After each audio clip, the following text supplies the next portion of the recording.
네, 오늘 우리 신명기 말씀 통해서 하나님의 말씀을 함께 듣겠습니다.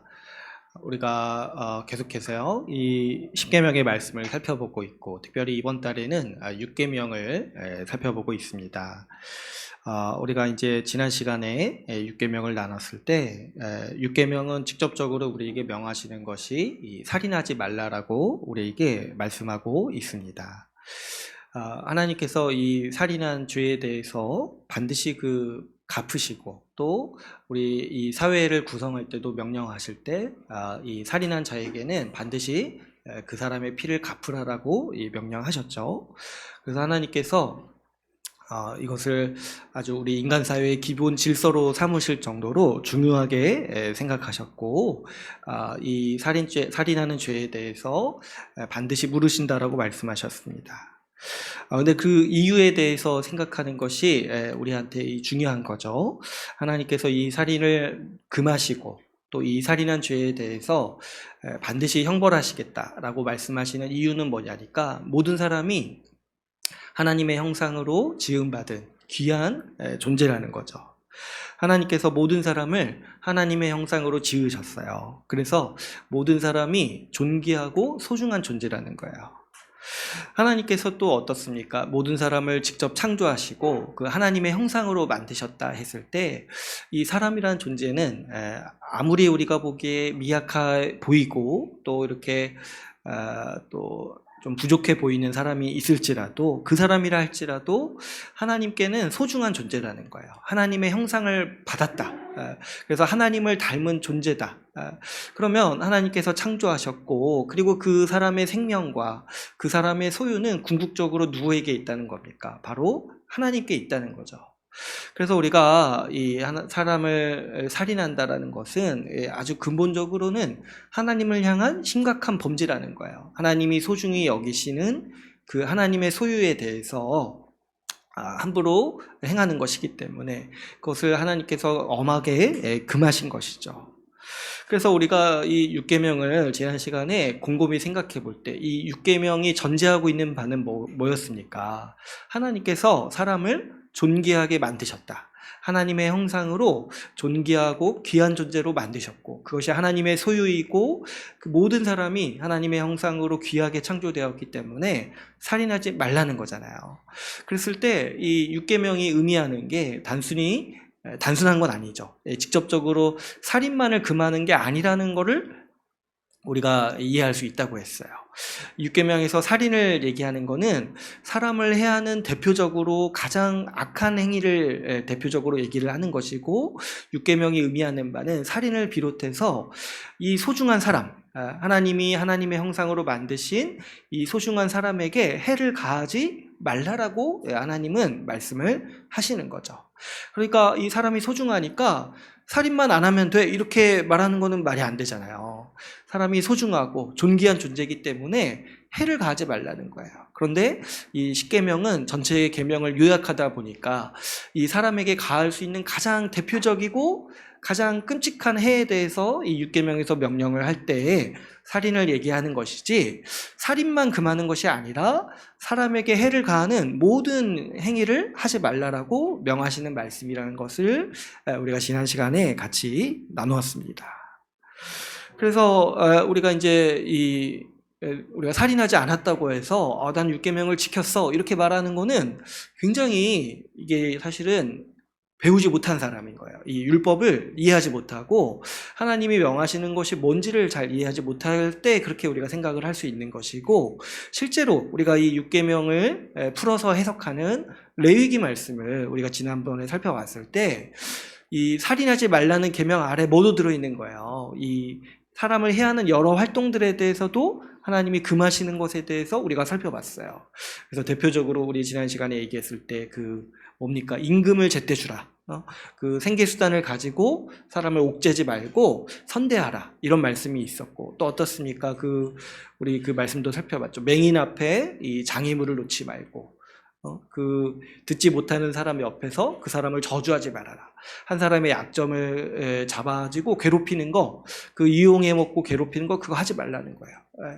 또 어떤 게 있었습니까? 이 차별하지 말고, 비방하지 말고, 마음으로부터 미워하지 말고 원수를 갚지 말아라. 이 모든 게 다 뭐냐니까 6계명 전체를 요약했을 때 6계명이 이것을 살인하지 말라라고 이렇게 요약을 하는 거라고 했어요.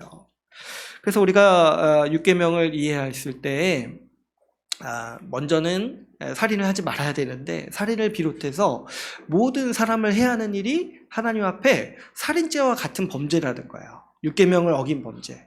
그래서 우리가 이 6계명을 생각했을 때 먼저는 뭐냐니까 사람이 정말 존귀하기 때문에 모든 사람이 하나님의 형상으로 빚어진 귀한 존재이기 때문에 그 사람을 해야 하는 것에 대해서는 우리가 반드시 금해야 하는 것이고 또 우리 은연중에나 우리 또 무의식 중에나 또 그런 이 사람을 해야 하는 어떤 정서라든지 그런 것들 모르고 할 수 있어요. 이 세상 풍토에 휩쓸려가지고 내가 모르고 가지고 있고 살아오면서 어떤 경험에 의해서 생겨난 어떤 신념이 있고 그렇다면은 좀 그런 것들이 사람을 해야 하는 것인데 그걸 잘 모를 수 있었는데 우리가 이 6계명을 또 깊이 있게 살펴볼 때 그런 행위에 대해서 우리가 금해야겠구나, 이걸 조심해야겠구나, 이걸 경계하겠구나 생각을 할 수가 있습니다.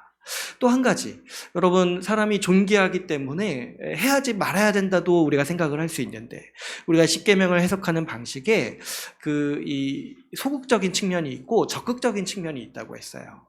그러니까 여러분 한번 생각해 보시면 6계명의 전제가 사람이 소중하다는 거예요. 존귀한 존재라는 거예요.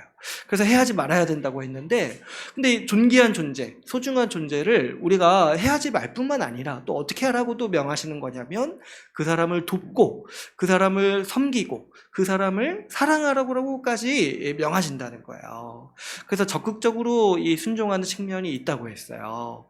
그래서 우리가 지난주에 이 레위기 19장 13절 18절 말씀을 살펴봤는데 제가 이제 자세히 얘기하진 않았지만 우리 또 다다음 주에 또 할 거기 때문에 얘기하지 않았지만은 그 13절 18절 중에 그 사람을 해야 하는 활동들을 쭉 얘기하시면서 18절의 마지막에 뭐라고 얘기하시냐니까 내 이웃을 내 몸과 같이 사랑하라 이렇게 말씀을 하시는 거예요. 그러니까 사실상 이 6계명 안에는 이 두 가지가 다 있다는 거예요. 사람을 해야지 말아야 돼요. 그리고 또 어떻게 해야 돼요? 사람을 사랑해야 돼요. 도와야 돼요. 섬겨야 돼요. 왜 그러냐니까 모든 사람이 하나님께 존귀한 존재고 하나님의 형상으로 지음받은 아주 소중한 존재라는 거예요. 그렇기 때문에 우리가 이 6계명을 생각했을 때 두 가지 차원이 있다는 거예요. 첫 번째로는 사람이 존귀하기 때문에 해야지 말아야 하는 것이고 이 사람을 내가 상처 주는 행위라든지 내가 모르고 했던 것들 그런 것들을 이제 바로 알아가지고 그런 것들 금해야 하는 것이고 특별히 우리 자라는 아이들한테는 이런 것들을 철저히 가르쳐야 돼요. 잘 몰라요. 잘 모르기 때문에 어떤 행동이 사람을 상처 주는지 사람을 해야 하는 것인지에 대해서 분명히 가르치고 이것들을 교육시킬 수 있어야 하는 거죠. 또 두 번째로는 뭐가 있어요? 사람을 돕고 사람을 섬기도록 해야 돼요. 우리 자신도 여러분 우리 인생의 태도를 딱 지낼 때 좀 나만 챙기고 사는 인생이 아니라 우리 다른 사람을 존귀히 여기고 선대하고 특별히 지난 시간에도 말씀드렸던 것처럼 교회 안에 있는 사람만 그렇게 하는 것이 아니라 교회 밖에 있는 사람이라 할지라도 뭐가 있는 거예요. 그 하나님이 존귀하게 만드셨다는 거예요. 그래서 여러분 이런 말씀 저도 이제 계속 묵상하면서 이 밖에 나가면서 이제 사람들 만나잖아요. 이렇게 스쳐 지나가잖아요. 그럴 때 이제 저도 이제 계속 생각하는 거예요. 내가 예전에는 정말 저 사람들 무시하고 또 하찮게 대했던 그런 마음도 있었는데 이 말씀 보고 보니까 이 모든 사람들이 다 귀하다는 거예요.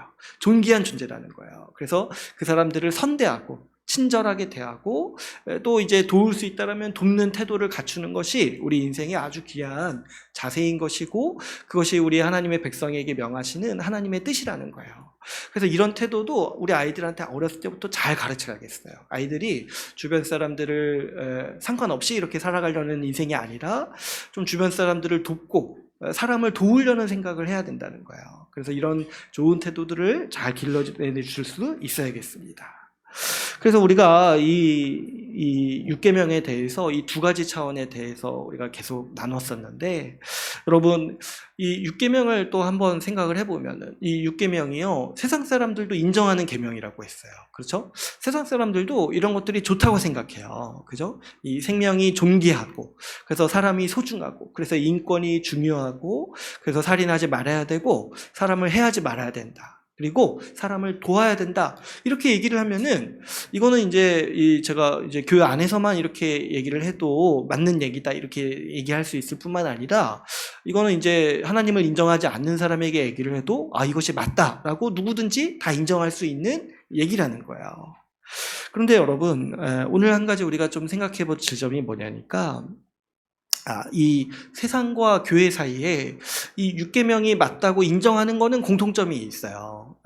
그런데 근본적인 차이가 있는데, 왜 6계명을 지켜야 하는지에 대해서는 세상과 교회가 차이가 있다는 거예요. 여러분, 우리가 지금 이 6계명을 지켜야 된다, 6계명이 중요하다, 사람을 해하지 말아야 되고 사람을 도와야 된다 이렇게 말하는 데 있어서 근본적인 이유가 뭡니까? 바로 하나님이 사람을 존귀하게 만드셨기 때문이다. 하나님이 하나님의 형상대로 사람을 만드셨기 때문에 우리가 해하지 말아야 하는 것이고, 또 사람을 도와야 된다, 우리가 이렇게 얘기를 하는 거잖아요.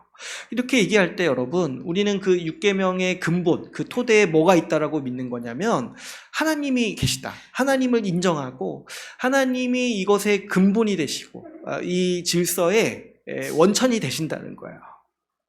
그래서 여러분, 우리가 사람을 존귀히 여기는 데 있어서 근본이 뭐냐니까, 하나님이 귀하게 여기시고 모든 사람이 하나님의 소유며 하나님이 창조하셨다라는 이 지식이 있기 때문에, 이 하나님을 아는 지식이 있기 때문에 우리는 이 사람을 존귀히 여겨야 한다라는 이 결론에 이를 수가 있다라는 거예요.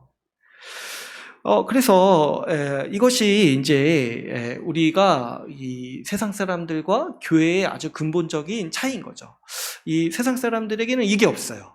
사람을 존귀히 여겨야 한다, 그래서 해를 가하지 말아야 되고 도와야 된다, 여기에 대해서 동의를 할 수는 있을지라도 거기에 대한 어떤 근본적인 이유에 대해서는 사실은 얘기를 못해요. 여러분, 세상 사람들한테 사실은 그런 게 없죠. 이 사람을 왜 도와야 됩니까? 왜 해를 가하지 말아야 됩니다, 이렇게 가하지 말아야 됩니까? 이렇게 물어봤을 때 왜라는 질문에 사실은 답할 수가 없어요. 왜라는 질문에. 그래서 어떤 이제 현상이 벌어지냐니까, 세상 사람들도 인권이 소중하고 생명이 귀하다 이렇게는 인식을 하지만은, 근데 이것이 왜 귀하고 이것이 왜 소중하고 이것을 왜 지켜야 되는지에 대한 근본적인 토대, 이유가 없기 때문에, 사실은 그 전제가 우리랑 다르기 때문에 실제로 보면은, 이 실제 현상에서 보면은 생명을 가볍게 여기기도 하고 다른 가치를 우선해서 여기기도 한다는 거예요.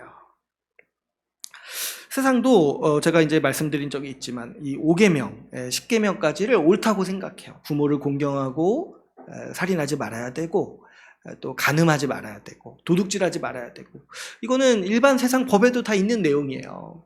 그런데 여기에 대해서 지키려 하지만은 실제로는 실패하고 지속적으로 이 가치를 지키는데 어려움이 있다는 거예요. 왜 그러냐니까, 이 5계명과 10계명 사이에 근간이 되는, 이 모든 계명들의 근간이 되는 1계명부터 4계명을 인정하지 않기 때문이라는 거예요. 세상 사람들 보면은 인권에 대한 관심이 높죠. 그리고 요즘 우리 사회도 보면은 차별에 대해서 굉장히 민감한, 인권에 대한 감수성이라고 하나요?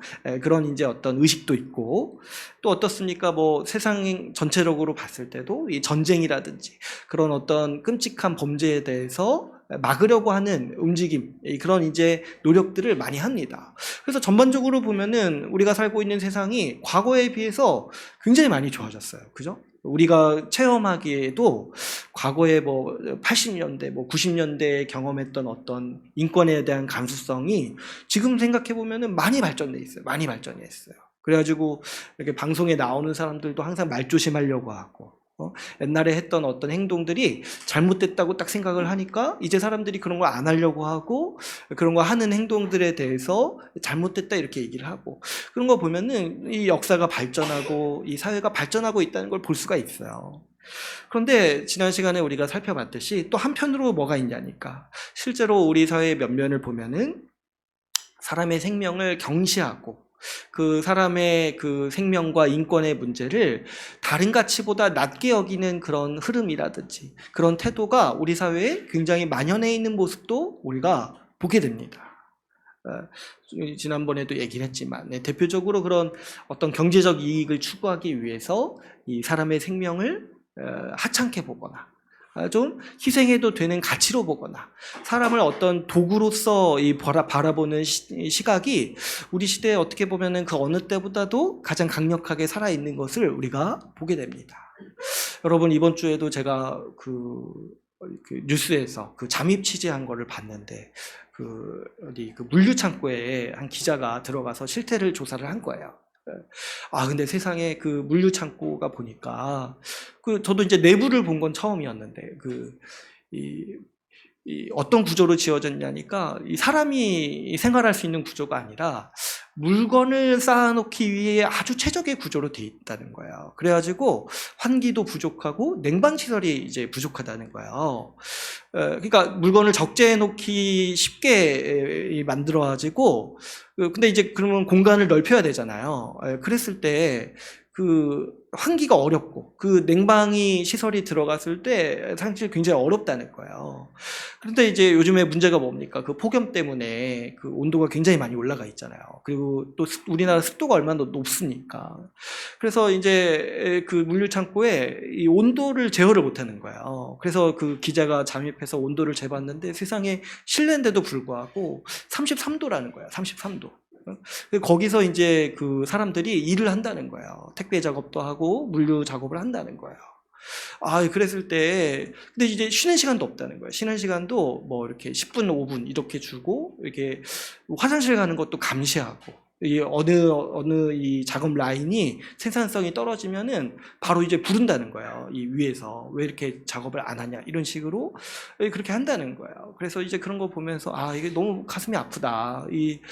여러분 한번 생각해 보면 우리가 실 밖에서도 33도면 생활하기가 너무 힘들잖아요.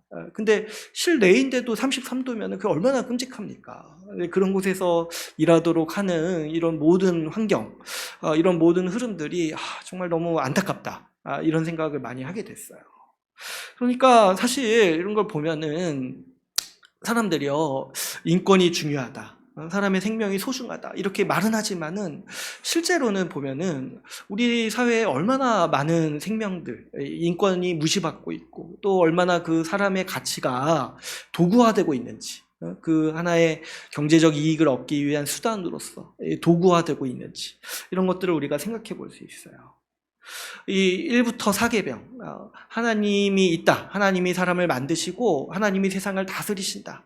이 하나님을 향한 의무에 대해서 인정하지 않기 때문에 세상 사람들이 아무리 이런 생각을 해도 이 사람의 생명이 존귀하고 그걸 존중해야 된다. 이것이 맞다라고 여겨도 실제로는 이런 것들을 다 상대적인 가치로 여긴다는 거예요.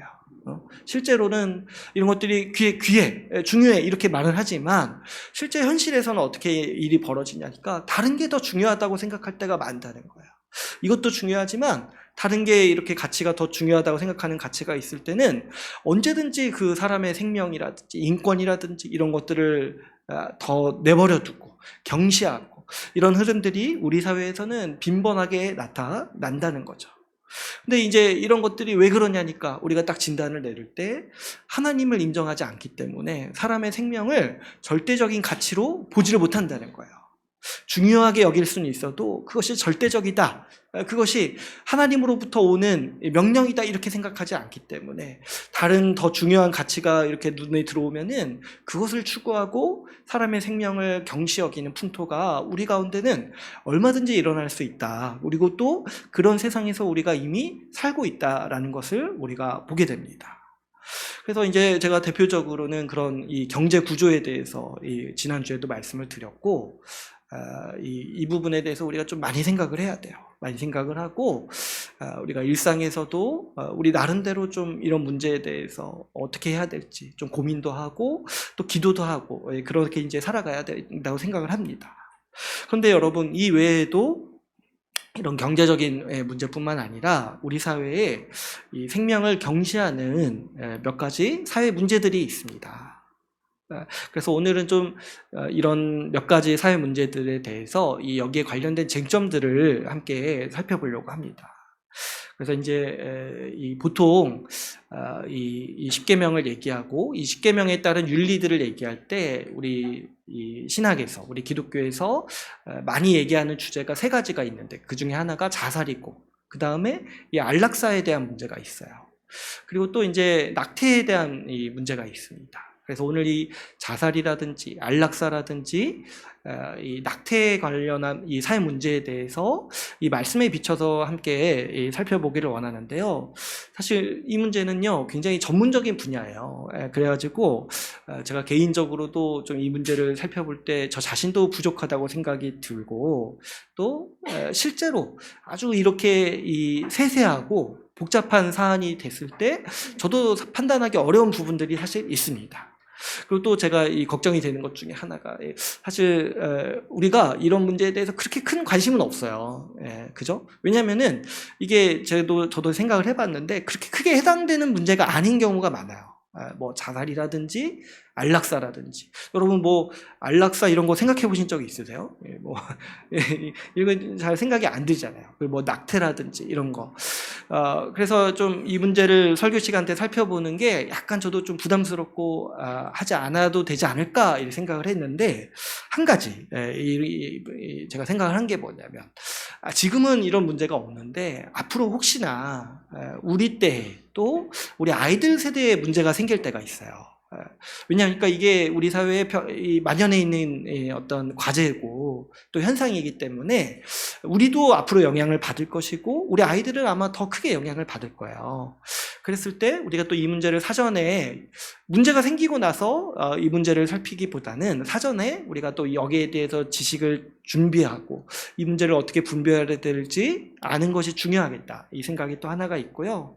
또 한 가지가 있는데, 여기에 이제 근저에 흐르는 이 세상의 어떤 면면한 모습들이 있어요. 이 생명을 경시 여기고 그것들을 존중하지 못하는 이런 흐름들이 있는데, 우리가 그런 것들을 바르게 분별하고 우리 안에 또 혹시나 그런 사고에 영향을 받는 것들이 있다면 우리가 이런 것들을 분별을 잘 할 수 있도록 우리가 이 문제를 다루면 좋겠다, 이 생각이 들어서 저도 부족하지만, 그리고 다 다루진 못해요. 다 복잡한 문제라서 간단히 이 세 가지 문제점, 이 사회 문제들을 우리가 오늘 함께 나누고, 또 이 문제에 대해서 우리가 어떻게 대해야 되는지, 어떻게 생각을 해야 되는지 우리가 이제 함께 말씀을 함께 살펴보고자 합니다. 먼저 이 자살에 대해서 이렇게 얘기를 하려고 하는데요. 자살이 사실 과거에서도 문제가 많이 됐었고, 사실 교회 안에서도 문제가 많이 됩니다. 이 자살의 문제가. 왜 그러냐니까 우리 사회가 자살률이 굉장히 높은 사회라는 거예요. 이제 OECD 국가 중에 1등이라고 하죠, 이 자살률이. 그러니까 사실 교회 안에서도 자살하는 사람들이 종종 있고, 그래서 한때 이제 뭐 신학계에서도 뭐 문제가 됐었죠. 이 자살해서 뭐 자살하면은 죄냐, 자살하면 뭐 지옥 가냐, 이런 식의 어떤 논의들도 한때 이제 이 공론의 장에서 또 유행하기도 했었습니다. 그랬을 때 여러분, 우리가 이 자살은 사실은 분별하기는 쉬운 것 같아요. 누구도 자살을 인정하는 사람은 없어요. 자살을 잘했다, 뭐 이렇게 얘기하는 사람이 어디 있습니까? 우리가 딱 직관적으로 딱 봤을 때 자살이 잘못됐다, 이것이 바르지 못한 태도다라고 우리는 분별을 쉽게 할 수가 있죠. 그런데 이제 왜 자살이 여러분 잘못된 태도인 것이고 잘못된 결정인지에 대해서 생각을 해볼 수 있어야 돼요. 여러분, 자살은요, 자기를 향한 살인인 거예요. 자기를 향한 살인. 그래서 이 경우에, 이 자살을 택하는 경우에 어떤 바탕이나 어떤 태도나 생각이 있는 거냐니까, 자기에게 주어진 생명을 자기 것이라고 생각하는 그런 이제 잘못된 태도가 있는 거예요. 내 생명, 내 것이라고 생각하니까 이거를 내가 끊을 수도 있다. 내가 선택하지 않을 수도 있다라고 이 생각을 한다는 거예요. 그래서 우리는 이것을 보면서 이 자살도 근본적으로는 이 6계명을 어긴 것이다. 왜 그러냐니까 하나님이 주신 생명이고 하나님의 것인데 그래서 이제 하나님께서 받은 인생인데 그것을 귀하게 살지 않고 그 자신이 하나님으로 받은 인생을 귀하게 여기지 않고 그것을 가꾸지 않고 오히려 함부로 대했다는 거죠. 그래서 이제 그 스스로 생명을 버리는 행위가 올바르지 않다는 거예요. 하나님이 주신 생명을 함부로 대하는 거. 자기 것이라고 여겨가지고 자기가 마음대로 그렇게 결정하는 거, 이것이 바로 이 6계명을 어긴 행위로서 우리는 자살이 잘못됐다라고 이야기를 할 수 있을 것 같습니다. 그런데 이제 한 가지 더 생각을 해봐야 되는 게 이 자살을 택하는 분들의 그 심정, 이런 부분에 대해서도 우리가 좀 생각해 볼 필요가 있겠죠. 대부분 이제 자살을 택할 때 그 인생에 대한 회의와 그 인생이 너무 고통스러워가지고 그렇게 하는 거 아니겠습니까? 실제로 우리가 우리의 삶, 우리의 생명, 우리의 인생을 생각해 볼 때 고통을 겪고 고난을 겪는 측면이 분명히 있습니다. 그래서 우리가 이 부분을 무시할 수는 없어요. 인생이요, 너무 고통스럽고 너무 힘들 때가 있는 거예요. 그 고난 때문에. 그래서 차라리 우리 한국말에도 그게 있잖아요. 죽을 것 같다. 이런 이제 표현이 있을 정도로 인생이라는 게 어떻게 생각해 보면은 정말 차라리 죽는 게 낫겠다 싶을 정도로 고통스러울 때가 분명히 있다는 거예요. 그래서 우리 성경에서도 그 욥이 있잖아요. 욥이 어마어마한 고통을 겪었을 때 그 옆에 욥의 아내가 한 말이 있잖아요. 차라리 하나님을 저주하고 죽어라, 이렇게 얘기할 정도로 우리가 딱 봤을 때 인생에 그 자살하는 사람을 그렇게 막 이렇게 비난하고 그러기보다는 좀 우리가 생각을 해봐야 되는 게 뭐냐면 인생이 정말 고통스러울 때가 있구나, 정말 고난이 있구나, 우리가 이 생각을 할 수 있어야 된다는 거예요. 그러나 그럴지라도 우리가 이제 기본적으로 신자로서 생각해 봐야 되는 게 뭐냐니까, 물론 거기에 대해서 우리가 연민을 가지고 우리가 또 그런 사람들을 긍휼히 여길 수 있어야 돼요. 정말 그 자살을 생각할 정도로 그 직면하는 사람들에 대해서 우리가 거기에 대해서 막 이렇게 함부로 얘기할 수 없는 부분이 있어요. 근데 그럴지라도 우리가 신자로서 생각해야 되는 게 뭐냐니까, 고통이라든지 어떤 고난이라든지 그런 것이 있을 때 그것 때문에 우리가 삶을 지속적으로 살아가기 어렵고 또 포기하고 싶은 마음이 들 때가 있어요. 그런데 그럴 때라도 우리가 무엇을 생각해야 되냐니까, 그게 우리 인생의 전부가 아니라는 거예요. 우리 하나님께서 우리에게 생명을 주셨잖아요. 근데 우리 하나님이 우리에게 생명을 주실 때 고통받으라, 고난받으라, 이렇게 해서 주신 것이 아니라 우리에게 좋은 것을 주시기 위해서, 우리에게 생명 주시고 우리에게 복 주시기 위해서 생명을 주신 거잖아요. 그런데 이 세상의 죄라든지 우리 자신의 죄라든지 이런 것 때문에 고통과 고난이 있어요. 그랬을 때 여러분, 우리가 생각을 했을 때 우리 삶에 또 언제든지 그런 게 찾아올 수 있습니다. 지금 그런 거 없다고 하더라도 여러분 걱정하지 마세요. 반드시 고통과 고난은 수시로 찾아와요. 수시로. 그랬을 때 우리가 딱 붙잡는 게 뭐냐니까, 이게 우리 인생의 전부가 아니라는 거야. 기본적으로 우리 인생이라든지 우리 생명을 하나님이 주신 선물이요, 우리의 복을 위한 것이라고 생각을 할 수 있어야 돼요. 그리고 우리 신자가 믿는 게 있죠. 뭐냐니까, 우리가 고통과 고난을 통과할지라도, 지금 잠깐 고난을 경험할지라도 우리의 끝이 뭐냐니까 영광이라는 거예요. 우리의 고난은 잠깐이요, 또 아무리 극심한 고난이라도 미래에 우리가 예수 그리스도와 함께 누릴 영광에 비해서는 작은 면이라고 했어요. 그래서 우리가 어떤 고난이라든지 고통이라든지 그런 걸 통과할 때 그것이 우리 인생의 전부라고 여기는 그런 어떤 자조라든지 그런 절망이라든지 이런 것들에 대해서 우리가 경계할 수 있어야 돼요. 물론 그런 생각을 하는 것에 대해서 우리가 충분히 공감해 줄 수 있어요. 고난이 극심하면 정말 그런 생각 들 수가 있죠. 그러나 그럴지라도 우리 생명에 대해서, 인생에 대해서 우리는 기본적으로 어떻게 생각을 해야 되냐니까, 하나님이 주신 인생이다, 하나님이 주신 선물이다. 그래가지고 여러분, 그 자살과 비슷한 그 측면에서 일어나는 것 중에 하나가 뭐냐면 자기 삶을 막 사는 거예요. 막 사는 거. 응? 그 자기 삶을 가꾸지 않고, 응? 그 성실하게 이 자기 삶을 채우지 않고 막 사는 거 있잖아요. 그게 뭐냐면 자살과 같이 육계명을 어기는 거예요. 하나님이 주신 인생을 소중히 여기지 않고 그 시간을 소중히 여기지 않고 함부로 막 쓰는 거잖아요. 그러니까 우리가 이 자살을 생각했을 때 이것이 육계명을 어기는 것이고, 더 나아가서 우리 인생을 소중하게 생각할 수 있어야 돼요. 우리 생명을 하나님이 주신 선물이요, 하나님이 주신 귀한 기회라고 생각을 하고 우리가 이것들을 잘 가꾸고 힘쓰는 것이 우리 신자에게는 아주 합당한 자세라는 거죠. 또 한 가지, 여러분, 이 자살에 대해서 생각을 했을 때 우리 다른 사람의 어떤 그런 이제 어려움에 대해서 생각을 해볼 수 있어야 돼요. 여러분, 한편으로 이 자살이 생각해 보면, 나는 절대 그런 생각을 안 한다고 하지만은 우리 사회를 한번 보면은, 여러분, 우리 사회는 자살률이 굉장히 높은 사회예요. 자살률이. 그래가지고 OECD 국가 중에 1위라고 하잖아요. 그랬을 때 여러분, 이런 것에 대해서 이것을 어떤 좀 개인적인 책임이라고만 이렇게 생각할 수가 없는 지점이 우리 사회에는 분명히 있다는 거예요. 얼마나 좀 황망합니까? 이렇게 고도로 발전된 사회인데 자살률이 날마다 해마다 높아지고 있고, 특별히 이제 안타깝게 생각하는 것 중에 하나가 청소년 자살률이 높은 거예요. 청소년 자살률. 이게 우리 사회가 얼마나 이 생명을 경시하고 야만적인 사회인지를 잘 드러내는 한 가지 지표예요. 얼마나 그 안타깝습니까? 그 청소년들이 자살을 택하고, 그리고 이제 제가 정말 너무 마음이 아픈 것 중에 하나가 수능 끝난 날 자살하는 청소년들. 그 얼마나 참 우리 사회가 정말 어리석은 거야. 수능 그거 잘못 치렀다고 자살하는 거, 이거를 막지 못하고 그렇게까지 어떤 우리 어린 청소년들에게 그런 인식을 심어준다는 것 자체가 참 이런 문제를 우리가 좀 교회적 차원에서도 잘 생각할 수 있어야겠다, 이 생각이 드는 거예요.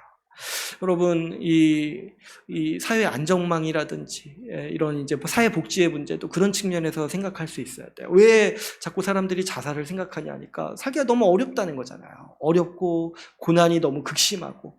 그러니까 우리 그런 뉴스를 종종 접하잖아요. 일가족이 함께 자살하는 이런 사건들, 이런 거 종종 우리가 접하잖아요.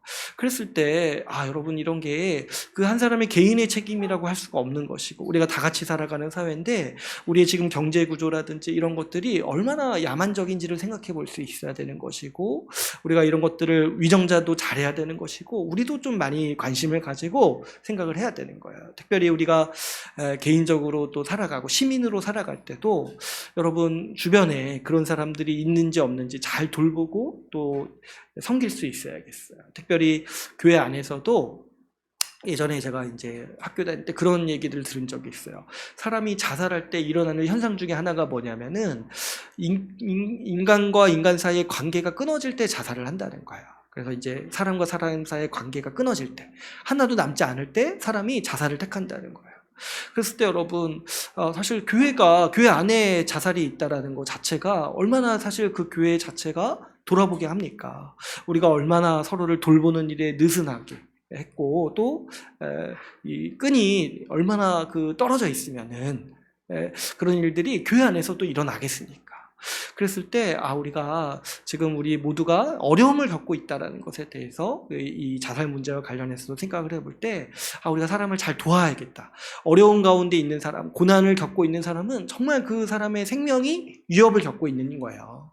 그랬을 때 우리가 이 어려움을 겪고 있고 문제를 가지고 있는 사람들을 앞으로 뭐 잘하겠지 이렇게 내버려 두는 것이 아니라 물심양면으로 보살피는 것이 우리에게는 필요한 자세다라고 우리가 생각할 수가 있습니다.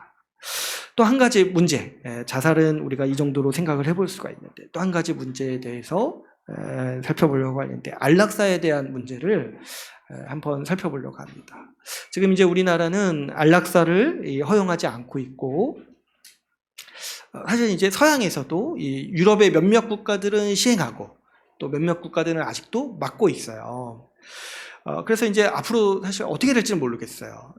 어떤 국가는 하고 있고 어떤 국가는 안 하고 있어가지고 이것들이 어떻게 될지 모르겠는데, 근데 이 안락사에 대한 이슈가요 매년 반복되고 또 매년 거세지고 있어요. 이 요구가.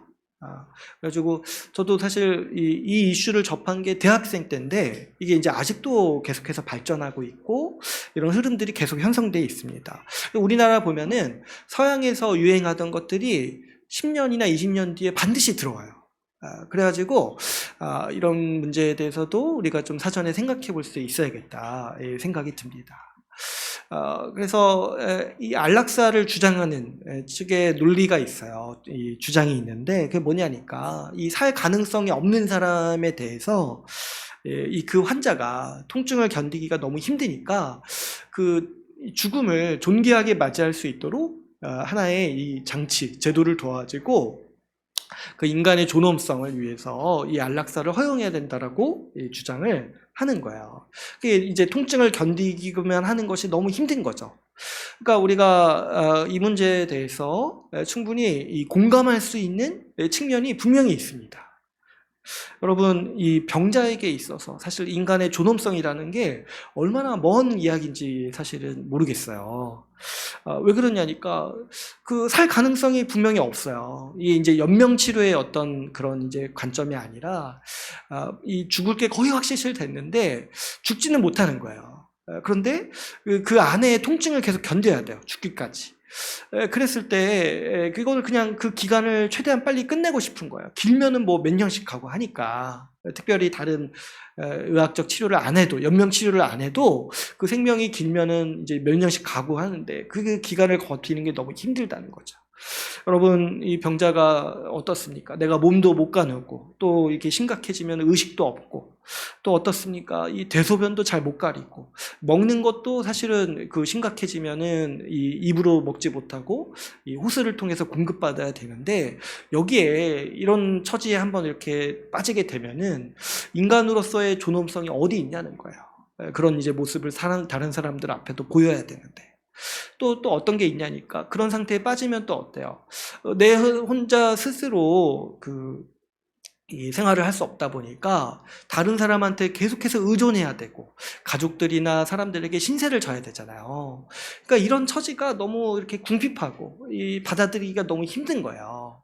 그래가지고 이런 것들에 대해서 이 사람이 죽을 때 존엄하게 죽을 수 있도록 이런 장치를 마련해야 된다. 이런 취지에 의해서 안락사를 허용해야 된다. 이런 식의 논의들이 많이 있고 이것이 이제 해마다 거세지고 있고 또 이것을 이제 주장하는 쪽에서는 제가 보건대 그 의료계 쪽에서 이것이 또 하나의 산업이 되기도 하는 거예요. 사람을 의학적으로 합법적으로 죽일 수 있는 어떤 이런 이제 또 시술을 할 수가 있으니까. 그래가지고 이게 이제 안락사를 허용하는 국가가 이제 네덜란드인가 스위스인가 네덜란드로 제가 알고 있는데 제가 보니 이제 언젠가 본 자료에 의하면은 해마다 그 국가에서 허용하니까 안락사를 시행하기 위해서 그 국가를 찾는 사람들이 늘고 있다는 거예요. 그래가지고 실제 그 사진도 제가 본 적이 있는데 그 안락사를 시행하기 전에 가족들이랑 이렇게 인사를 하고 그 자리에서 이제 죽음을 맞이하는 거예요. 그랬을 때 이게 참 일리가 있는 측면이 분명히 있으니까 좀 이제 약간 헷갈리는 면도 있고 이게 나쁘지 않지 않나? 이런 생각이 들 수가 있어요. 근데 그럼에도 불구하고 왜 많은 국가들이 아직도 이것들을 막고 있고 또 주저하고 있는가 생각을 해봤을 때 이게 위험한 지점이 분명히 있어요. 그렇지 않겠습니까, 여러분? 이게 악용될 소지가 얼마든지 있다는 거예요. 안락사라는 제도가 딱 하나가 있으면은 어떻습니까? 내가 그거를 하고 싶지 않은데도 무언의 압박을 받을 수가 있다는 거예요. 어떻습니까? 그 가족들이나 이 사람들이 이게 부담스러우니까 그 사람이 생명을 유지하는 게 부담스러우니까 무언에 이게 말은 하지 않아도 그 당사자도 압박을 받을 수 있고 사람이라는 게 그렇잖아요. 이 자격지심이라는 게 있어가지고 말하지 않아도 내가 다른 사람한테 부담 주는 게 싫어가지고 안락사를 해야겠다 이런 식으로 무언의 압박을 받을 수가 있다는 거야. 이 제도 하나가 합법화가 되면은. 그렇기 때문에 이것은 이제 악용될 소지가 굉장히 커가지고 이게 막는 것이 바람직하다. 우리는 기본적으로 생각을 할 수가 있습니다. 그런데 여러분, 우리가 이제 근본적으로 이 안락사를 거부해야 되는 이유가 뭐냐니까, 여러분, 안락사도 결국에는 어떤 생각이 있는 거예요. 생명이 자기 것이라는 생각이 있는 거예요. 자기에게 주어진 생명이 자기 것이기 때문에 죽음도 내가 택할 수 있다라고 생각하는 그 근저에 깔린 그 인식이 있는 거예요. 하나님으로부터 생명이 왔다고 생각하지 않기 때문에 죽음도 내 스스로 결정할 수 있다라고 여긴다라는 거죠.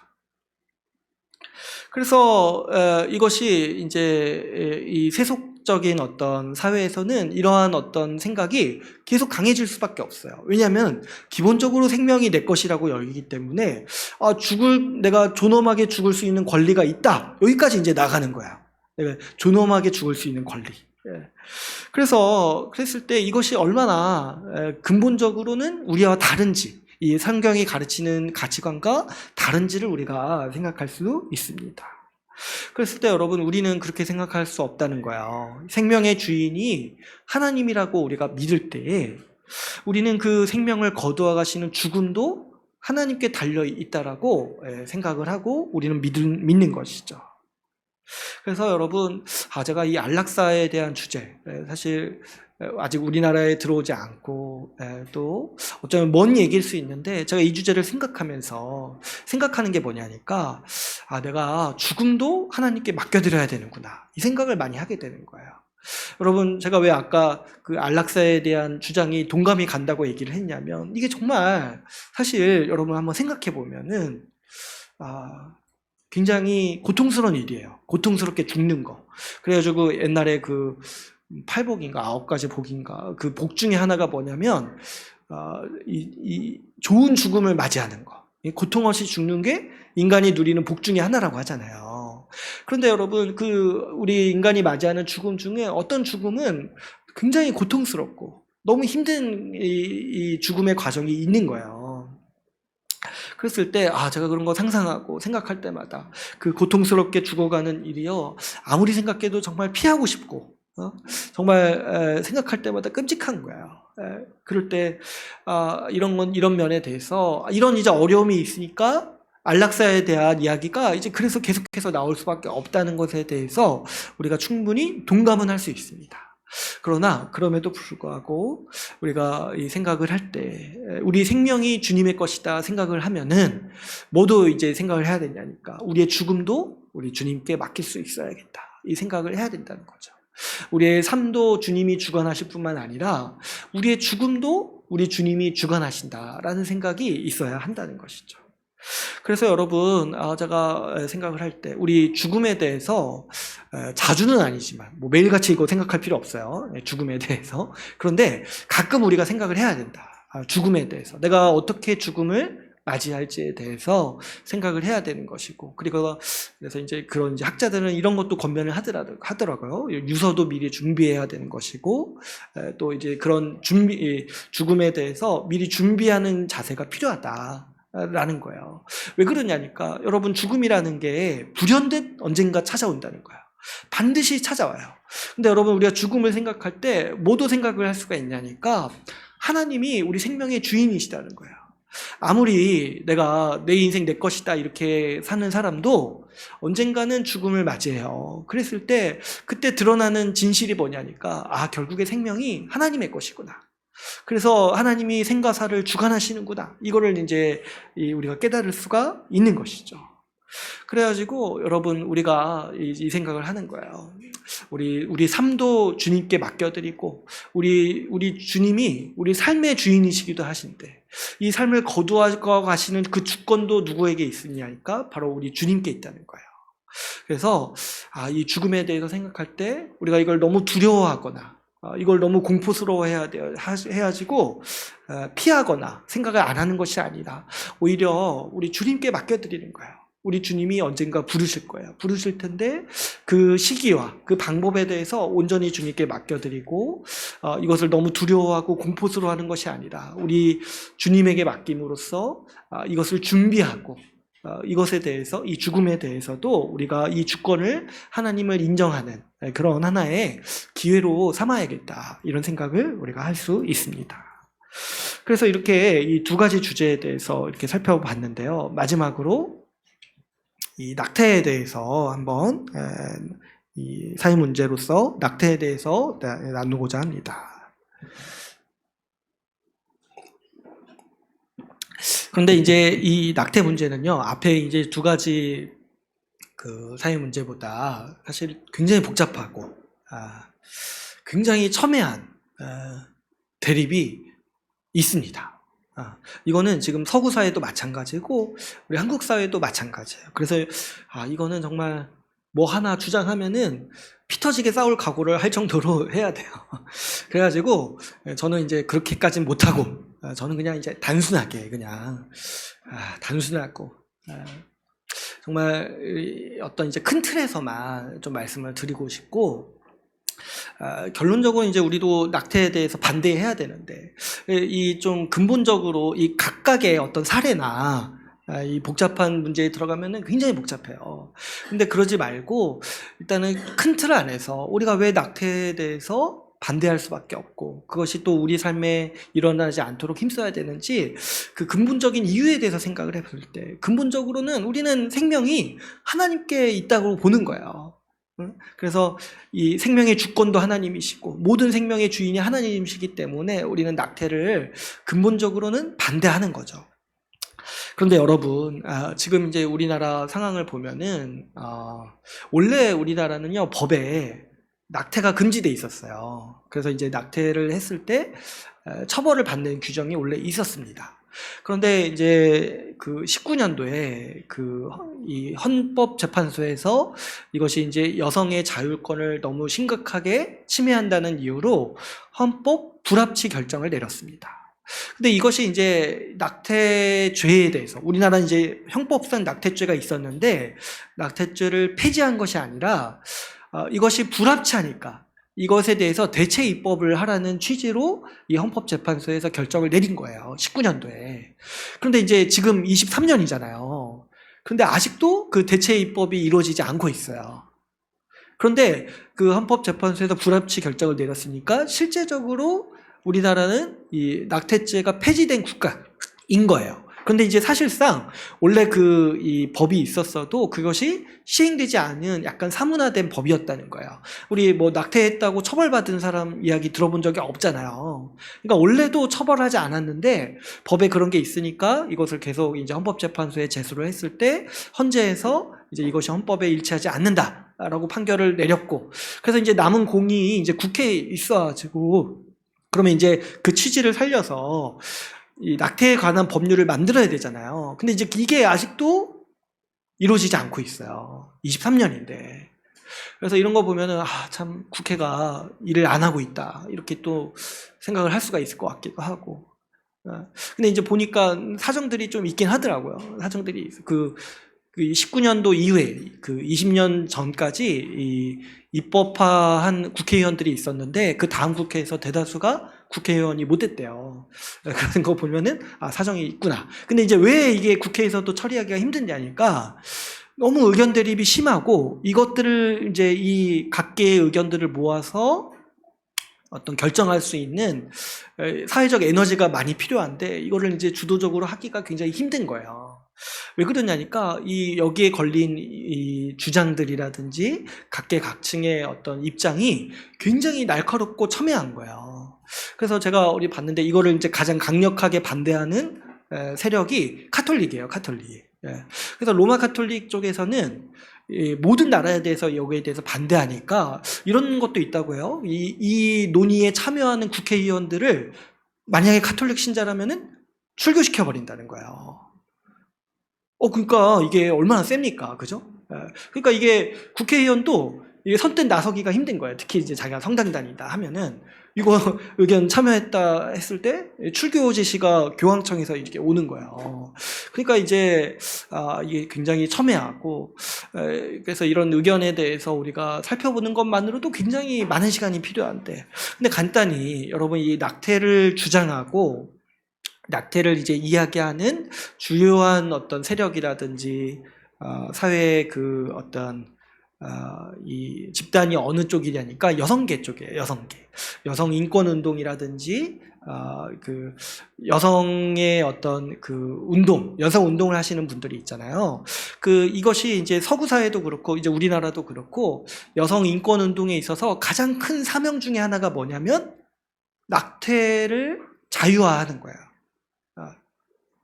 그래서 이게 그 여성 운동하시는 분들에게 있어서는 아주 제일 큰 사명 중에 하나예요, 지금.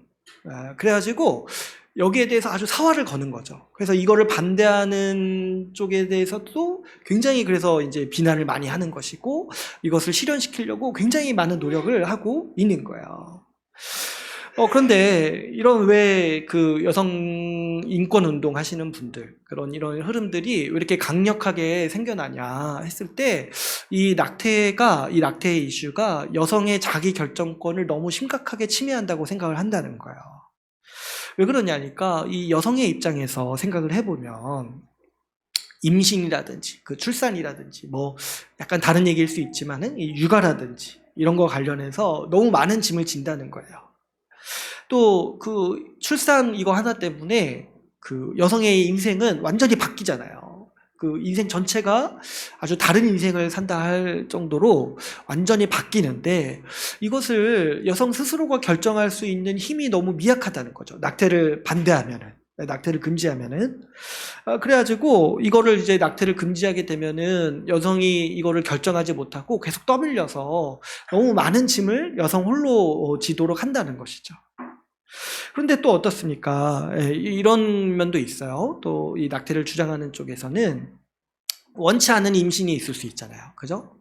그래서 이제 이렇게 임신을 했는데 그 뭐 상대방 쪽에서 남자 쪽에서 책임을 안 진다든지 또 어떤 경우가 있습니까? 뭐 강간에 의해서 임신이 됐다라든지 또 이런 경우도 있어요. 그 장애에 대한 확률이 너무 높은 거예요. 태어날 아이가. 그래서 그 아이가 고통스러울 것을 염려해서 낙태를 하고 싶다라든지. 그러니까 이런 거 다 생각해 보면 정말 이거를 다룰 수가 없어요.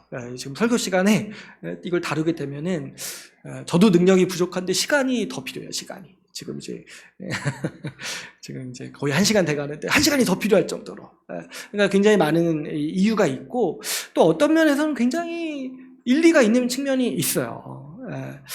굉장히 여성들이 무거운 짐을 진다는 거예요. 이 낙태가 허용되지 않으면은 자기가 하기 싫은데도 이것이 떠밀려가지고 출산이라든지 육아까지 그런 짐을 다 떠맡는데 이것이 너무 무거운 짐이라는 거죠. 그리고 또 사회적으로 제도적으로 봤을 때 도움을 준다기보다는 여성에게 온전히 떠맡기면서 뭡니까? 낙태와 같은 방법으로 스스로 이 문제를 여성이 결정할 수 없도록 하는 것이 그 여성들 입장에서는 이게 이제 너무 어떻게 보면 서러운 거예요. 서럽고 너무 버거운 거죠. 또 이제 이거에 대한 대표적인 사례로 여러분 미혼모에 대한 예를 들 수가 있어요.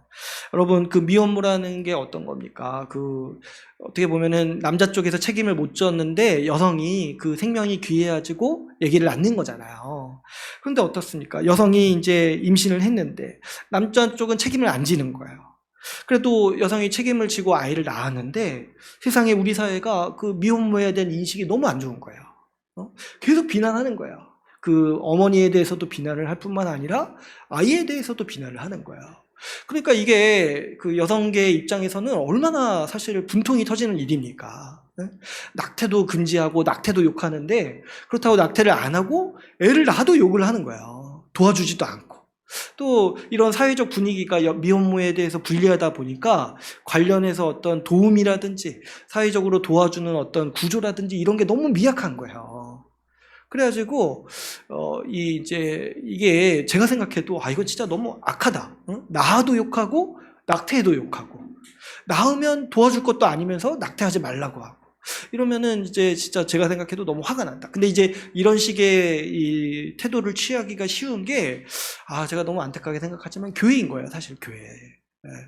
그래서 이제 교회에서도 보면은 미혼모가 있을 때 미혼모가 교회에 나올 수 있는가 해볼 때 얼마나 비난을 많이 듣겠습니까? 우리 정서상 한국 그런 고유의 전통상 그 뭐 이렇게 죄졌다 얘기하고 간음했다 얘기하고 얼마나 또 욕을 많이 먹겠습니까?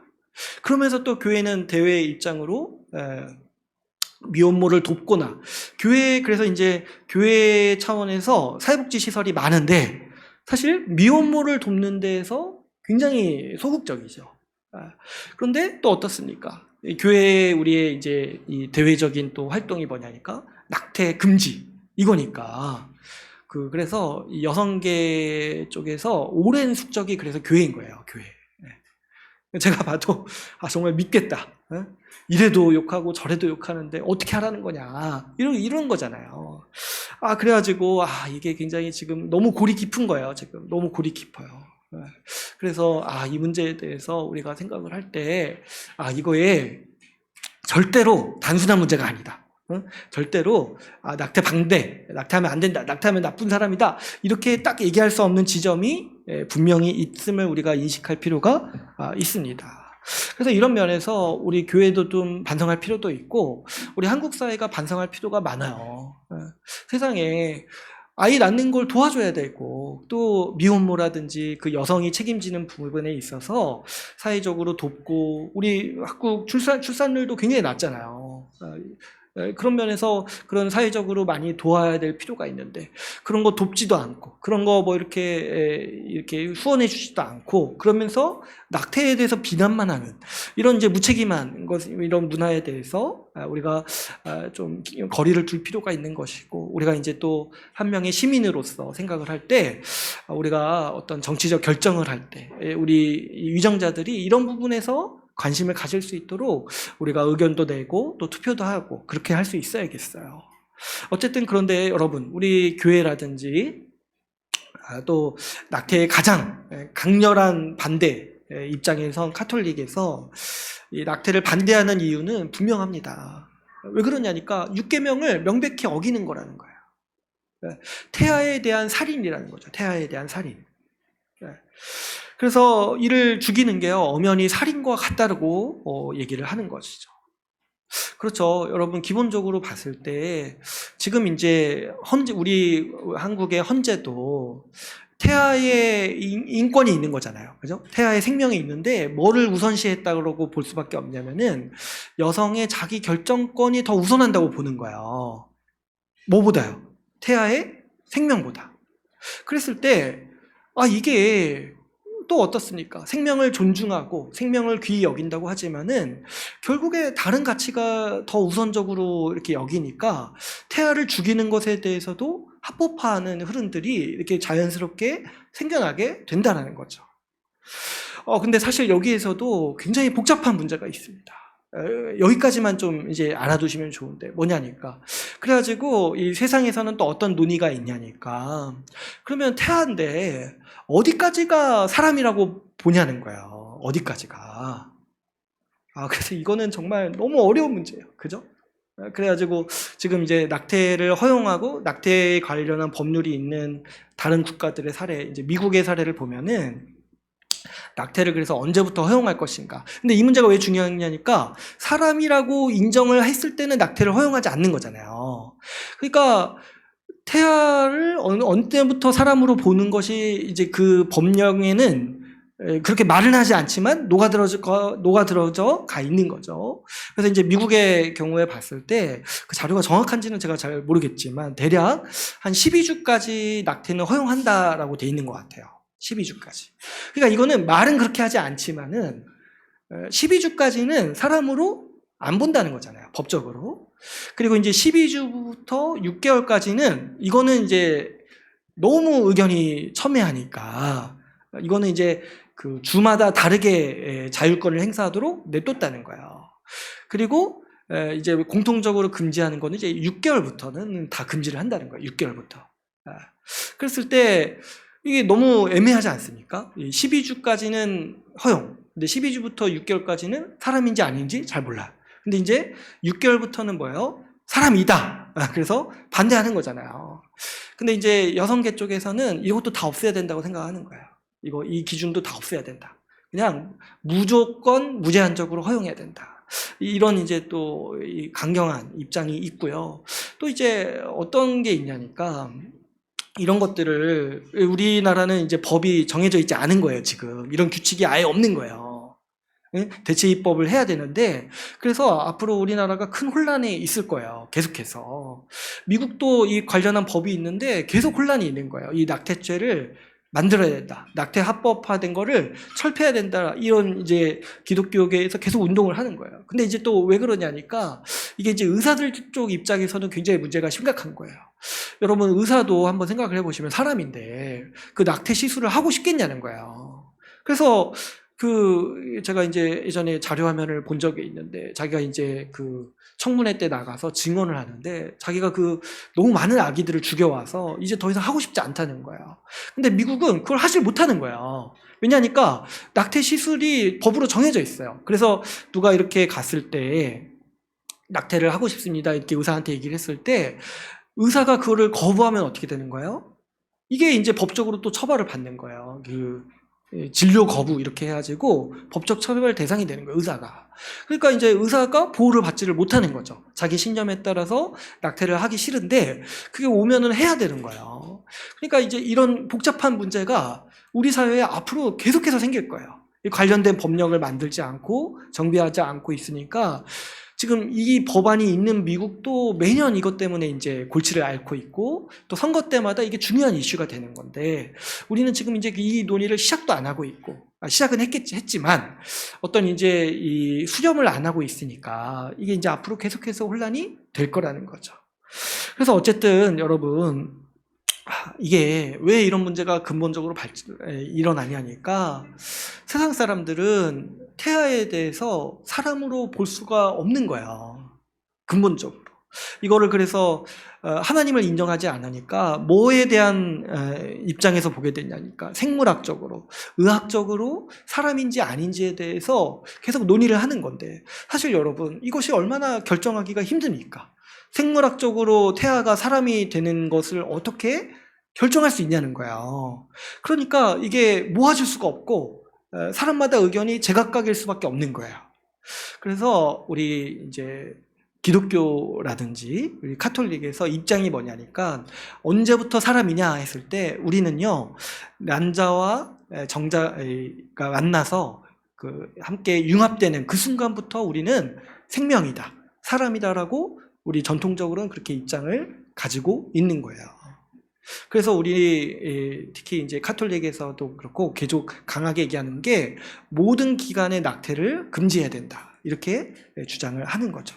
왜 그러냐니까 그냥 이 정자와 난자가 만나는 순간부터 사람이라고 보는 거예요. 생명이라고 보는 거예요. 그래서 그 모든 생명이 하나님의 것이고 이것을 인위적으로 죽이는 거는 명백히 육계명을 어기고 살인이라고 보는 것이기 때문에 우리는 하나님이 이 생명을 주셨다고 믿기 때문에 우리는 이렇게 이 입장을 가지고 있는 거죠. 그리고 제가 이제 이런 것들을 곰곰이 생각해 봤을 때 이것이 굉장히 어떻게 보면은 현실적이라는 생각이 들어요. 여러분, 우리 뭐 이제 많이 임신해 보시고 아이를 가져 보셨지만은 아이를 딱 가졌을 때 이제 인지하게 되는 게 한 3, 4주 정도면 인지를 하잖아요. 그죠? 근데 이제 여러분 한번 생각해 보세요. 내가 3, 4주 돼서 임신했다는 걸 알았을 때 내가 이렇게 생각했어요. 아직 사람이 아니야. 응? 사람이 되는 6개월 때까지는 기다려야 돼. 이렇게 생각을 안 한다는 거예요. 그죠? 우리가 어떻게 생각을 하냐니까 임신했다라는 거 뭐 아는 순간 어떻게 생각을 해요? 아, 하나님이 우리한테 아이를 보내주셨구나. 그래서 이름도 짓잖아요. 이름도. 왜 그러냐니까 우리에게 근본적으로 그 태아가 사람이라는 생각이 우리에게 익숙하고 그것이 우리의 상식 수준에서 있는 거예요. 그래서 뭐 여러분 뭐 평생 그런 고민을 해본 적 있습니까? 지금 뭐 임신 뭐 5주인데 내 뱃속에 있는 아기가 생물학적으로 사람일까? 아닐까? 이런 고민을 한 적이 없죠. 우리는 다 사람이라고 생각해요. 그래가지고 그 임신 소식을 들을 때부터 옷도 준비하고 여러 가지 사람이 살할 수 있는 환경을 만들기 위해서 준비하고 그렇게 하는 거예요. 그래서 제가 생각했을 때 우리 기독교 쪽 입장이 더 현실적이다. 누가 뭐 12주 되면은 이제부터 내 태아는 사람이다. 이렇게 얘기를 하냐는 거예요. 그래가지고 우리가 이제 근본적으로 이런 생각을 가질 수 있는 것이죠. 모든 생명을 하나님이 주셨고 모든 생명의 주인이 하나님이라고 믿기 때문에 우리는 융합부터 출산까지 모든 기간을 사람으로 보고 그 생명을 존귀히 여겨야 된다라고 보기 때문에 우리는 인위적으로 낙태하는 것에 대해서 반대한다라는 거야. 그래서 우리는 기본적으로 모든 낙태에 대해서 반대합니다. 그랬을 때 여러분 잘 한번 생각해 보시면 낙태를 찬성하는 입장이요. 물론 동감할 수 있는 지점이 굉장히 많아요. 이 여성들이 홀로 그렇게 책임을 다 감당하고 희생하는데 욕까지 얻어먹고 돕지도 않는 이런 현상에 대해서 분명히 문제가 있습니다.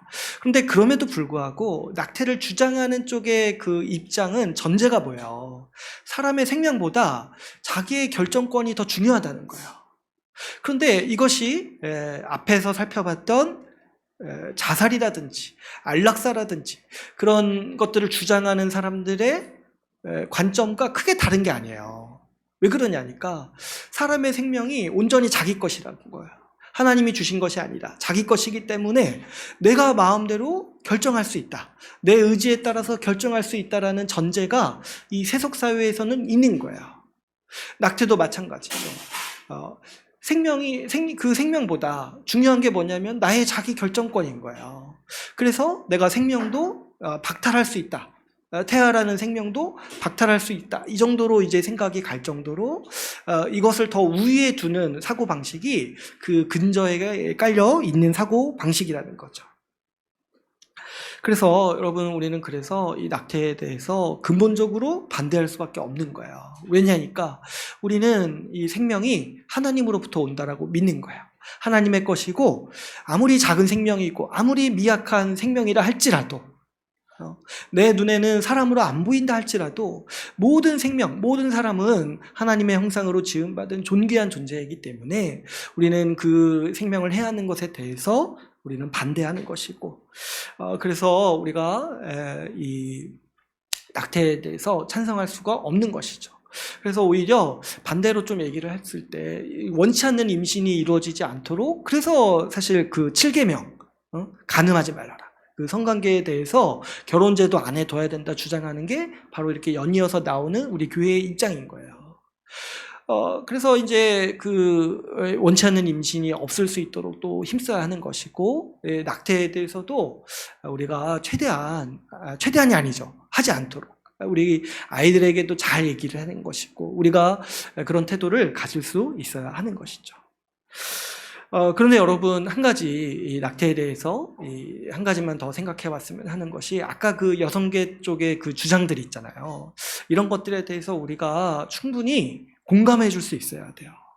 원칙적으로 우리가 반대는 하지만은 아까 제가 얘기했던 거 있잖아요. 뭐 낙태를 해도 욕하고 아기를 낳아도 욕하는 그런 식의 어떤 문화는 정말 우리가 교회가 개선해야 되는 것이고 그래서 이 대표적으로 어떤 거입니까? 이 임신과 출산에 대해서 여성이 홀로 책임지게 하는 어떤 문화라든지 그런 사회적 제도에 대해서 우리가 많이 또 관심을 가지고 이런 것들 개선해 나가야 하는 것이고 혹시라도 우리 교회 안에 그런 문화라든지 그런 어떤 사고방식이 있다라면은 이것이 결국에는 뭐랑 똑같냐니까 생명을 경시하는 태도랑 똑같다라는 거.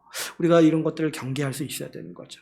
특별히 아까 제가 말씀드렸던 그 미혼모 문제에 대해서 좀 우리가 혹시라도 주변에 있다라면은 많이 도와야 하고 또 혹시라도 교회 안에 있다라면은 그 사람에 대해서 정죄하거나 그렇게 하지 말고 우리가 도와야 하는 것이고 또 이 사회적으로도 이 미혼모를 도울 수 있도록 우리가 힘쓰는 일에 또 우리도 동참할 필요가 있겠다 이렇게 우리가 생각할 수 있습니다. 여러분 특별히 우리가 이 세 가지 사회 문제들을 살펴봤는데 자살은 이제 아니지만 이 안락사라든지 낙태는요 사실 이 교회 안에서는 이것을 반대한다고 하지만은 이 국가의 법 제도 차원에서 일어나는 일입니다. 그래서 안락사는 아직 먼 이야기지만은 낙태는 사실상 우리 국가가 허용하고 있는 거예요. 그랬을 때 사실 우리는 그걸 구별할 수는 있어야 돼요. 국가는 여러분 그렇게 결정할 수 있어요. 왜냐하면 국가가 하나님을 인정하지 않기 때문에 그런 거예요. 하나님을 인정하지 않기 때문에 국가가 그렇게 결정하는 것에 대해서 우리가 안타깝다 생각할 수 있지만은 그것은 자연스러운 현상인 거예요. 1계명부터 4계명을 인정하지 않는 사람이 5계명과 10계명을 어기는 거는 자연스러운 현상인 거예요. 그랬을 때 거기에 대해서 너무 이렇게 이런 정치적으로 이것들을 해결하려고 이렇게 하는 것들은 사실 바람직하지 않다고 생각이 들어요. 그런데 우리가 중요한 게 뭐냐니까 우리 교회가 실천하고 우리 교회가 그런 목소리들을 계속 내는 게 중요한 거예요. 교회 안에서부터 이 생명을 존귀히 여겨야 돼요. 교회가 그래서 좀 이런 어떤 이제 이중적인 태도를 보이기가 쉬운 게 교회 안에서도 자꾸 낙태하면서 밖에서는 낙태 반대한다 이렇게 얘기를 하고 또 나중에 이제 7계명도 나누겠지만 교회 안에서도 이제 뭐 이혼하고 간음하면서 밖에서도 뭐 그런 거 욕하고 하지 말아야 된다 하고 그러면은 이게 얼마나 또 이중적인 모습입니까? 그랬을 때 이 교회가 먼저 이 생명을 존귀히 여기는 모습을 보이고 낙태를 반대하는 것에 대한 반대하고 그 아이를 출산하고 아이를 낳고 기르는 것에 대한 그 아름다움에 대해서도 그 존귀함에 대해서도 우리가 이 교회가 잘 얘기할 수 있어야겠다. 그것들을 아주 기쁘게 실천할 수 있어야겠다. 이 생각이 듭니다. 한 가지 그래도 좀 소망이 되는 게 요즘 사회 분위기가 제가 어떤 누가 얘기하는 걸 들었는데 아기 낳는 집단이 교회밖에 없대요. 다들 이렇게 결혼도 하기 싫어하고 결혼하고도 아기 낳는 걸 싫어해가지고 이게 가만 보면은 그 손주 볼 수 있는 데가 교회밖에 없다 이런 얘기가 있더라고요. 그래가지고 그런 면에서 우리 교회가 정말 이게 왜 그러냐니까 우리 가운데 기본적으로 생명의 존귀함에 대한 인식이 있는 거예요. 그래서 이런 면에서 우리 교회가 우리 사회의 빛과 소금의 역할을 감당할 수 있겠다. 이런 이제 마음도 또 갖게 됩니다. 어쨌든 여러분 이런 이제 사회 문제들에 대해서 참 저도 좀 약간 주제 넘게 얘기를 하는 것이고 제 능력 밖의 어떤 이슈들인데 이런 복잡한 얘기들을 제가 이렇게 나눈 이유가 있습니다.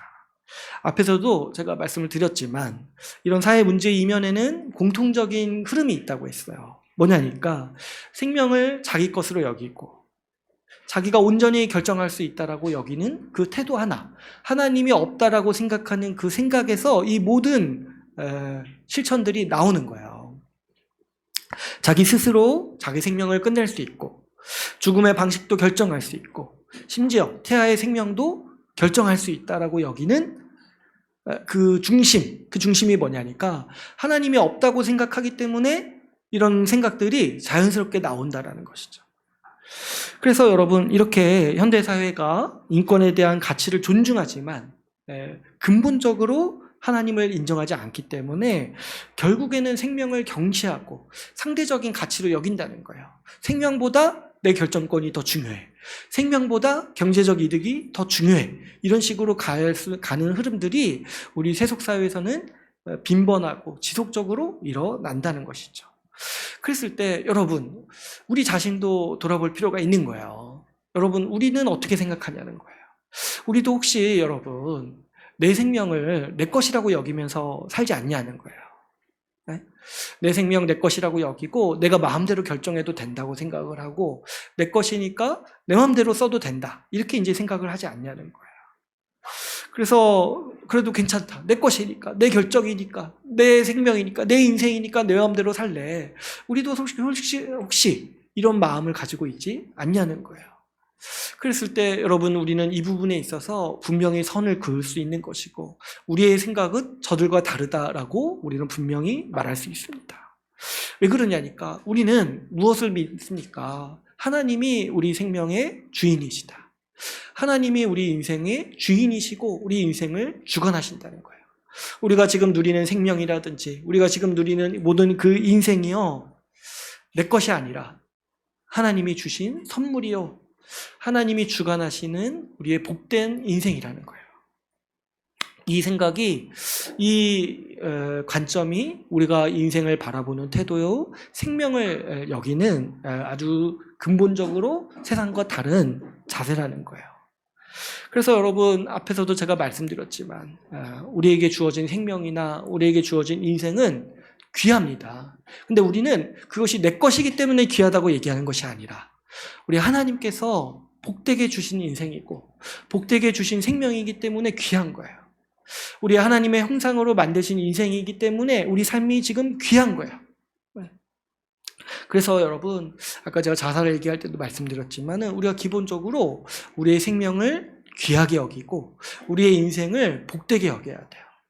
그래서 아까도 말씀드렸죠. 함부로 살지 말아야 돼요. 내 것이라고 생각해가지고 함부로 막 살고 내 마음대로 막 살면서 방탕하게 살거나 삶을 낭비하거나 특히 이제 절망이라든지 좌절해가지고 뭡니까? 자기 삶을 그냥 이렇게 될 대로 되라지 이런 식으로 사는 삶은 우리가 경계해야 되는 삶인 거예요. 그 모든 게 다 뭐냐니까 자기 삶을 자기 것이라고 여기기 때문에 생각을 하는 거예요. 그래서 우리는 낙담하거나 절망하지 말고 자포자기하거나 시간을 낭비하지 말고 자기 삶을 의미 있게 가꾸고 하나님이 주신 복된 인생이니까 아주 귀하게 사용하고 그리고 이게 뭐 건강의 문제라든지 이런 것들 몸이라든지 육체라든지 이런 것들 함부로 쓰지 말고 건강할 수 있도록 가꾸는 것도 아주 우리 신자로서 복된 자세라는 것을 우리가 생각할 수 있습니다. 그랬을 때 아까 제가 이제 고난이라든지 그 고통의 문제에 대해서 말씀을 드렸어요. 우리 인생에 뜻하지 않은 고난이 있고 고통이 있습니다. 환경 때문에 문제가 생길 수 있고 병 때문에 문제가 생길 수 있고 또 죽음 때문에 죽음이 언제든지 우리에게 불현듯이 찾아와서 영향력을 발휘할 때가 있어요.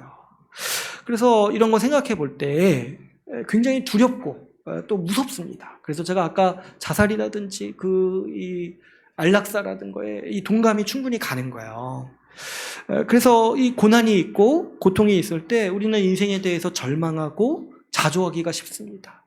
그리고 또 어떻습니까? 두려우니까 내가 이 문제를 스스로 어떻게든 해결해 보려고 내 나름대로 결정하고 내 나름대로 내 인생의 문제들을 해결하려고 그렇게 노력할 수가 있는 거예요.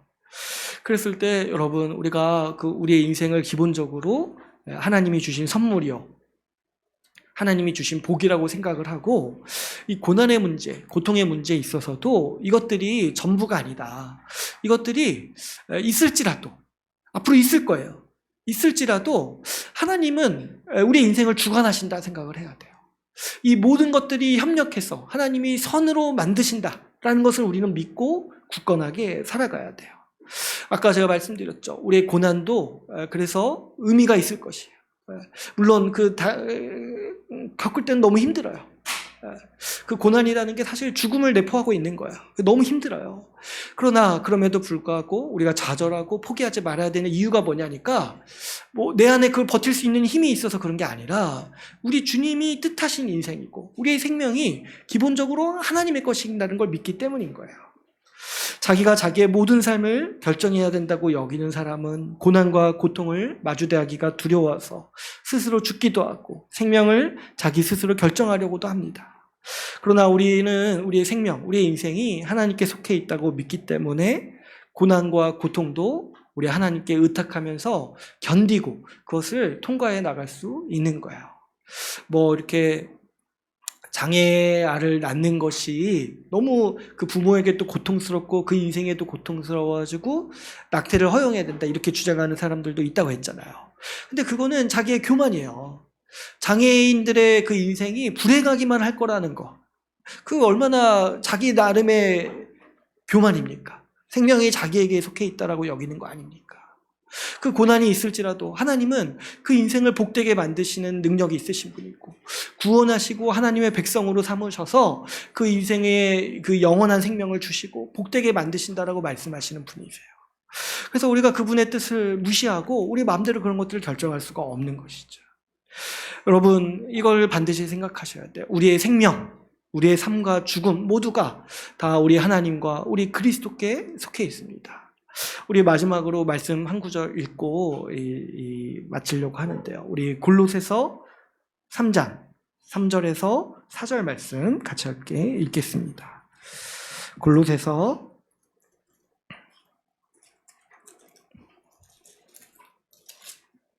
3장 3절에서 4절 말씀.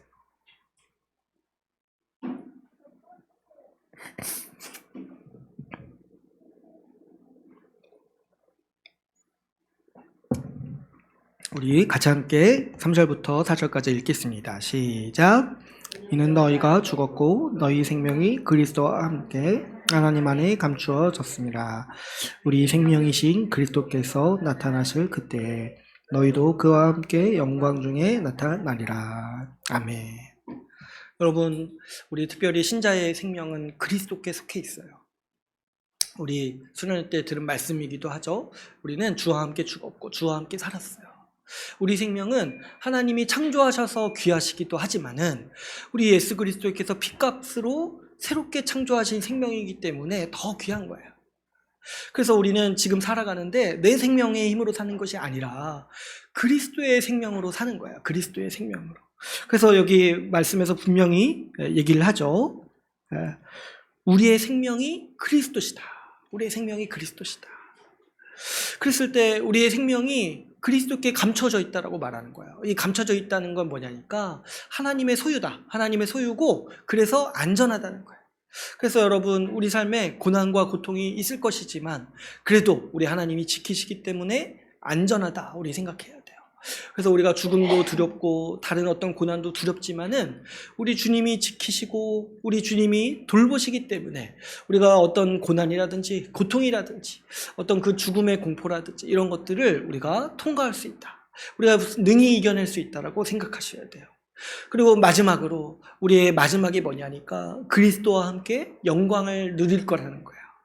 고난과 고통을 겪을 때 우리가 딱 생각하는 게 뭐냐니, 고통스러운 게 뭐냐니까 내 인생 망했구나, 끝났구나, 이것 때문에 이제 고통스러운 거예요. 그런데 우리는 어떤 극심한 고통과 고난이 있을지라도 그렇게 생각하지 않는다는 거예요. 왜 그러냐니까 우리의 마지막은 그리스도와 함께 영광에 참여하실 것이기 때문에, 이 믿음이 있기 때문에 우리는 우리 인생에 아무리 큰 고통과 고난이 있을지라도, 그 장차 있을 죽음이라든지 그 죽음의 고통이 있을지라도 우리는 우리 주님께 의탁하면서 우리에게 주신 생명과 타인의 생명까지도 우리가 귀하게 여기면서 살아갈 수 있는 힘이 있는 것이죠. 그래서 우리 주님이 주신 생명, 우리 주님이 주신 이 인생을요, 하나님이 주신 선물이라고 우리가 생각을 하고 그것을 복되게 여기면서 살아가기를 바랍니다. 이제 오늘 말씀을 맺겠습니다. 오늘 다소 약간 길게 살펴봤는데요. 오늘은 우리 사회가 육계명을 가볍게 여기고 생명을 경시하는 흐름에 대해서 간단하게 나누었습니다. 사실은 이 복잡한 문제라서 오늘 나눈 것보다 더 많은 이 논의도 있어야 되는 것이고 이 논쟁도 있는 거예요. 그런데 가장 근본적으로 우리 세속사회와 우리의 가장 큰 차이에 대해서 나눴어요. 세속사회는 하나님을 인정하지 않기 때문에 결국 생명에 대해서도 자기 결정권이 우선적이다, 이렇게 이제 판단하는 것이고, 그래서 그에 따라서 생명을 경시하는 흐름이 언제든지 나타나는 것이죠. 그러나 여러분, 우리가 이 말씀을 빗대어서 살펴봤듯이 우리는 그럴 수 없습니다. 우리는 생명의 주인이 하나님이시오, 그리스도께서 우리의 생명이심을 우리는 믿기 때문입니다. 여러분, 우리의 생명이신 우리 주님을 날마다 높이고 우리 주님이 우리의 생명과 죽음을 붙잡고 계시다라는 것을 믿고 의지해서 우리 주님이 주시는 충만한 생명의 복을 날마다 누리시는 우리 주의 나라 교회가 되기를 간절히 소망합니다. 오늘 말씀을 마치고 같이 기도하는 시간을 갖도록 하겠습니다.